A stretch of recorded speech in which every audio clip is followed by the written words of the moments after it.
Hey, everybody. You know what? December so far has been Creativity Month. Get creative. That's been the theme. The theme of what, you may ask? Well, specifically the Make the Grade podcast. I've put together, and I've already published two, the other two will come out in the next few weeks, a series of four podcasts. Let's get creative. Let's get creative. Just a tick. Oh, you don't know phones. Okay. A history of the world. So we're about getting creative. These are out of the box, out of your contact center. Josh, From BBC Radio 4. out of the box ideas. Sorry about that. That's live stuff, right? A dumb Siri junk. Anyway, here's what it is to get to the point. There's four podcasts. They're all creative, out of the box, out of your comfort zone sometimes, but ideas and ways that you can learn information that you have to learn anyway as a student or as a parent helping your student. And they're fun. They're different stuff. The best way to study is not to have your notes and just look at your notes over and over and over, reread them, rewrite them, and just do that ad infinitum. It is not a bad way to work, but it's not great.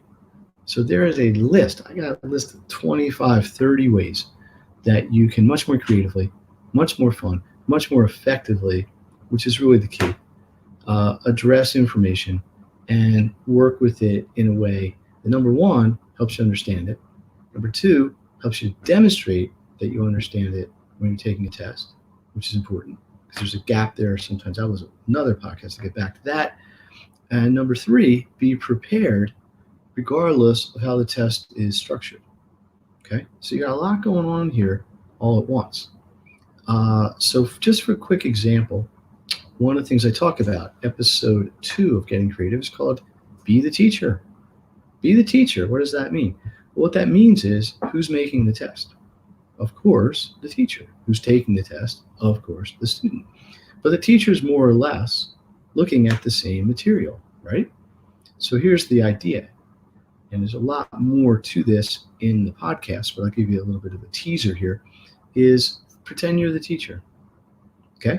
Make up questions, make up short answer questions, make up multiple choice questions, make up matching questions, make up true false questions, make up short essay questions, make up long essay questions, make up questions that are all about the same information, asked as many possible ways as you can think of. Why would you want to do this? Because that's what the teachers do when they go to make up the test. And a really common complaint I get from students is, and parents after tests is, well, I studied the material, I knew the material, I understood it, I could explain it, but the way they asked the questions on the test confused me, or it wasn't how we learned it, or I wasn't really ready for it. So what we need to do is preemptively and proactively prepare for that. But doesn't that take a lot more time? Not really. If you do it right and you do it consistently, sometimes it can even take less. Of course, that depends on the subject and how you handle this to some degree, but it certainly does work better. And even if it takes the same amount of time or more, you're getting way more. I promise you this, way more bang for your buck in terms of return on your time, in terms of your grades and your performance. So that's just one idea. Like I said, there's 4 episodes. The first one is using audio and using video. That one's actually one of my favorite of recent podcasts. I got to tell you, a little spoiler alert. We got ones on technology. There's ones on kind of old school stuff because there are things that people just stop doing because they get so enamored with all the technology and all the modern things. So the point is, you have to be open-minded. You have to be willing to get creative with your study techniques. If you know things and you have ways to do it, great. So, as always, I invite people to make comments and share some of their ideas. Look, here's one.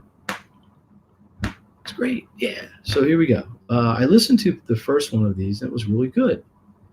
My problem is that I just don't know what's important when I study. Good question. Well, look at it this way. Default is no detail too small. If you're not sure what the highest priority is or what you should study for, study everything. Not really you know, maybe not even answering your question for you, but it's just the safe way to do it. I think usually a good way to do this is if you look at the book, what the titles of the sections are, whatever, that's usually a good indication. But the first one that this person is referring to was when we took some information and put it into an audio format and was sort of a narrative, which I really invite everybody to go check out. I think it's episode 23, 22 or 23. Then we'll run together. It happens too. Okay, but anyway, to get back to the question, is some of this is historic too. It's already, at least at the time of this recording, in December, right? So anybody who's a student has had the same class, the same teacher, at least 2 or 3 months now. You should start to see some track record on the relationship between how things are taught, how it's presented, and how you're going to study. Okay? And this is one of the learning processes you have to do, to sort of learn how to do school. Phone again. Sorry. But this is it. So here's what I'm getting at is, please check out these podcasts. I got one more comment. I'll get to you in a second. Let me know what you think. I am always interested in feedback. I'm finding this live stream is pretty cool. I'm experimenting with some lighting and technical stuff to bring you, the viewers, the most positive experience you could possibly have. But really the core thing here is the message.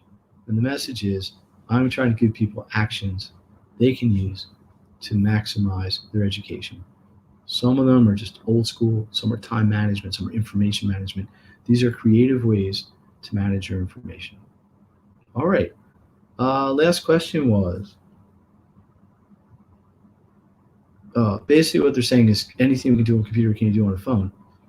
I guess so, yeah. I mean, sometimes the little tiny screen is tougher to see than a screen that's this big, but you could. You can record a voice memo on a phone, absolutely. You can take pictures on the phone. You can make a movie on a phone. You can do anything on a phone. The point is use it. Consistently use it. So I'm going to sign off here. We're up on about 7 minutes. That's about as long as I like to go with these things. Thank you. Sorry for the technology breakdowns of my phone, which is exactly why you got to have a lot of different techniques. Probably back at you soon with some more live stream. Anyway, check out the podcast. Check out everything else. Please consider joining the Make the Great Maximum Education Success community. It's here to help everybody. And I'll see you next time.